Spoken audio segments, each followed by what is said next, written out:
Welcome back to Trade Talks. I'm your host, Jill Malandrino, Global Markets Reporter at Nasdaq.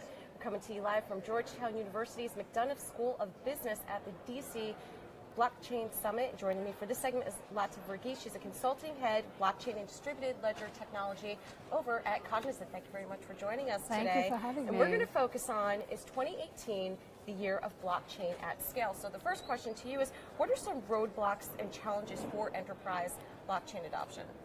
Well, it's network technology, right? So inherently building a network is hard.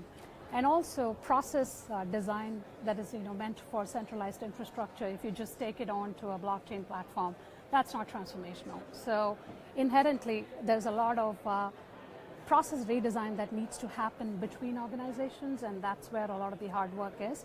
Plus, I will say more primarily, Jill, the fact that, blockchain has delivered in a smaller scale now, but for it to be able to deliver at scale, there are enterprise features which are very important to enterprise clients around, high availability, key secure management, in terms of data purging strategies and so on. And this is the hard work that really needs to happen, and that's what Cognizant is helping our clients with. All right, so now there's many options in the market for startups and frameworks. How do you sort through all of that? Yeah, so I'll say, function follows form.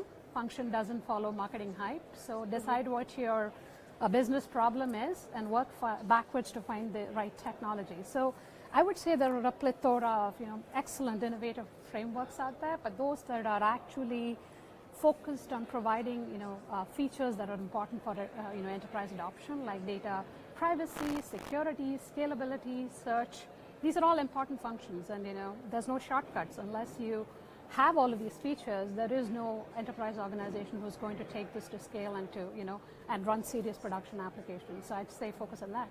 All right, so the evolution of the public permissionless blockchain networks in enterprise blockchain and the DLT space, they've been pretty independent so far. Do you see convergence among those groups in the future? Well, I'd say that, permission blockchain is probably the way enterprises will like to get started, right? So they have to learn the technology, get comfortable with it.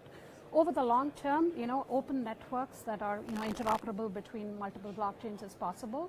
And over the very long term, there may be a convergence. But right now, there's a lot of work that needs to happen to even get what's today, to a production scale. So I say we stay focused on getting that to work. All right. Well, thank you very much for joining us at GU today. You're welcome. And thank you for spending the day with me. I'm Jill Malandrino, Global Markets Reporter at Nasdaq.